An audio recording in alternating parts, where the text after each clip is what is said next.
Hi everyone, welcome back to Tricks and Tips. So, CTET Feb 26 paper is round the corner. So, I have prepared a PPT on CDP, especially on Jean Piaget. So, let's get started.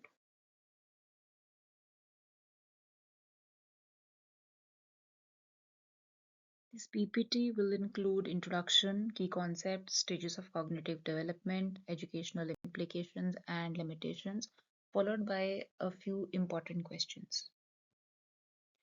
Let's start with the introduction. Gene Piaget एक Swiss psychologist थे and उनको cognitive development के father बोला जाता है.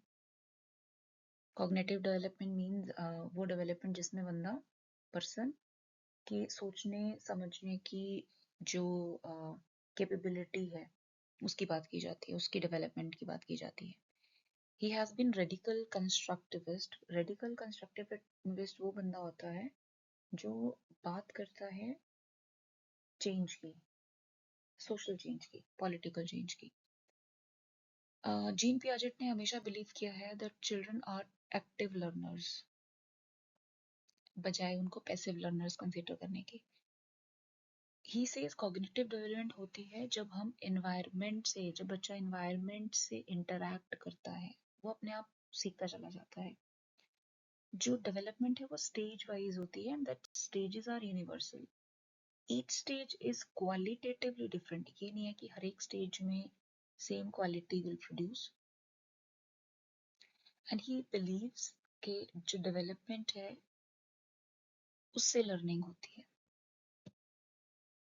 बात करते हैं की कॉन्सेप्ट्स की. सबसे पहले स्कीमा. स्कीमा वो मेंटल फ्रेमवर्क होता है जो इंफॉर्मेशन हमारे अंदर ऑलरेडी स्टोर्ड है, दैट इज द स्कीमा, जो हमें ऑलरेडी चीज़ें पता हैं.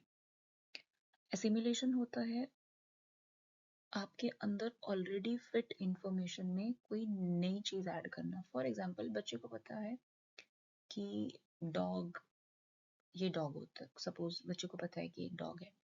जब वो डॉग की जगह पे किसी काऊ को देखता है तो ही consider it as a big dog. तो वो एसिमिलेशन है. एग्जिस्टिंग स्कीमा में उसने ये ऐड कर लिया कि डॉग बड़ा भी हो सकता है. अकोमोडेशन होती है अपने स्कीमा को मॉडिफाई करना. जब बच्चा ये जान जाता है कि big dog is not actually a dog but is a cow, क्योंकि उसके फीचर्स अलग अलग हैं, द टू डिफरेंट क्रिएचर्स. तो वो उसने अपनी पुराने स्कीमा को मॉडिफाई कर लिया कि अगर वो छोटा है, फोर लेग्ड है, then it's a dog. Size बड़ा है, कलर डिफरेंट है, हॉर्न्स हैं, फीचर्स अलग अलग आइडेंटिफाई करना शुरू कर देता है, then it's accommodation. And equilibrium is definitely balance between both. Simulation और अकोमोडेशन के बीच का balance is equilibrium. Let's talk about stages of cognitive development. Four stages हैं basically. The first one is sensory motor, then is pre-operational, then concrete operational and formal operational. जो sensory motor है वो 0 to 2 years होती है, जिसमें बच्चा learns through senses and actions. Object permanence आ जाता है बच्चे में, वो पहचान जाता है कि ये object है, ये मेरा toy है, ये मेरा rattle है. Pre-operational stage is 2 to 7 years, जिसमें egocentrism हो जाता है. बच्चे को पता है ये मेरी चीज़ है, this belongs to me, और कोई इसको यूज़ नहीं करेगा. Symbolic play करना शुरू कर देता है, बट अभी तक उसमें एक कोई भी लॉजिकल थिंकिंग डेवलप नहीं हुई होती है. Next stage is concrete operational, 7 to 11 years है. कॉन्क्रीट ऑब्जेक्ट्स के लिए लॉजिकल थिंकिंग डेवलप होना शुरू हो जाती है बच्चे की, और कॉन्जर्वेशन भी आ जाती है बच्चे में. And last stage is formal operational stage, which is 11 plus years.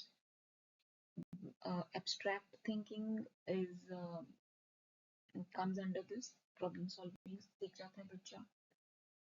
In fact reasoning सीख जाता है बच्चा. रिवर्स थिंकिंग सोचना, रिवर्स थिंकिंग भी आ जाती है बच्चे. Here you can see मैंने लिखा है 0 to 2 years में what all is being covered. Though I have already explained it, you can go through it. Pre operational stage है, सेम चीज़ें हैं. एगोसेंट्रिक है, इरिवर्सिबिलिटी होती है, लॉजिकल रीजनिंग नहीं है. ऑपरेशनल स्टेज है, रिवर्सिबिलिटी आना शुरू हो जाती है. थोड़ा ईगो सेंट्रिक कम हो जाता है बच्चा, कंजर्वेशन आ जाता है मार्क्स का, नंबर्स का, वॉल्यूम्स का। सीरिएशन वर्ड याद रखना है, सीरिएशन वर्ड इम्पॉर्टेंट है। चीज़ों को सीरीज में लगाना बच्चा चीज़ सीख जाता है। The last stage is abstract reasoning आ जाती है, प्रॉब्लम सॉल्विंग हो जाती है, साइंटिफिक थिंकिंग डेवलप हो जाती है बच्चे की। मैंने शुरू में भी बताया था that child should be child here is considered to be active learner. Teacher taught concept नहीं है एज पर जीन पियाजे। इट्स लाइक लर्निंग तब होती है जब बच्चा एक्टिव लर्नर है उसमें। ओके, कॉन्सेप्ट्स जो बच्चों को पढ़ा रहे हैं should match with child's developmental stage. ये नहीं है आप ग्रेड 2 के बच्चे को ग्रेड 7 के बच्चे का कॉन्सेप्ट पढ़ाई जा रहे हो। Learning should be activity based. बच्चे को rote learning is not going to help. बच्चा जितना एक्टिविटी में इन्वॉल्व होगा उतनी ज़्यादा लर्निंग होगी।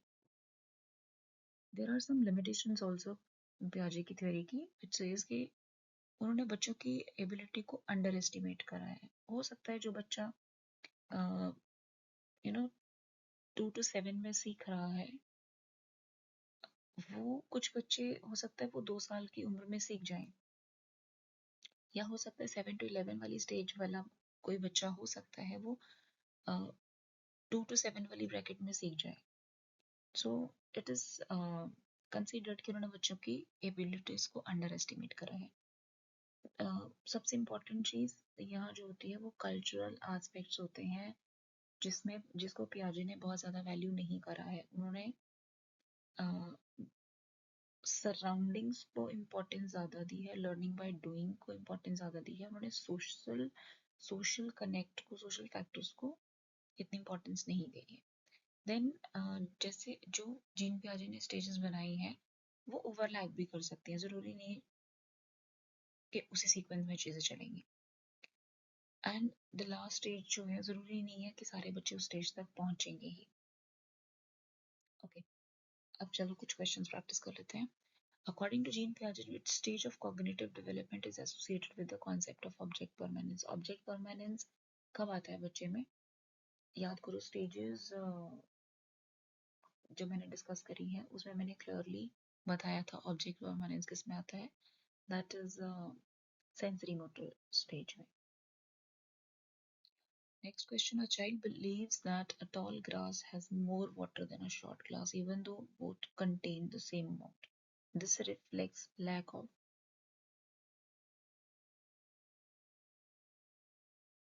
it's something which is holding something. मास की बात हो रही है, वॉल्यूम की बात हो रही है, so it is conservation. According to Piaget, learning is a process of, yeah, this is discovery through interaction with the environment, क्योंकि conditioning की बात नहीं हो रही है, trial and error भी नहीं है, memorization तो बिल्कुल भी नहीं है, so C is the right option. Thank you. I hope आपका कुछ कॉन्सेप्ट क्लियर हो।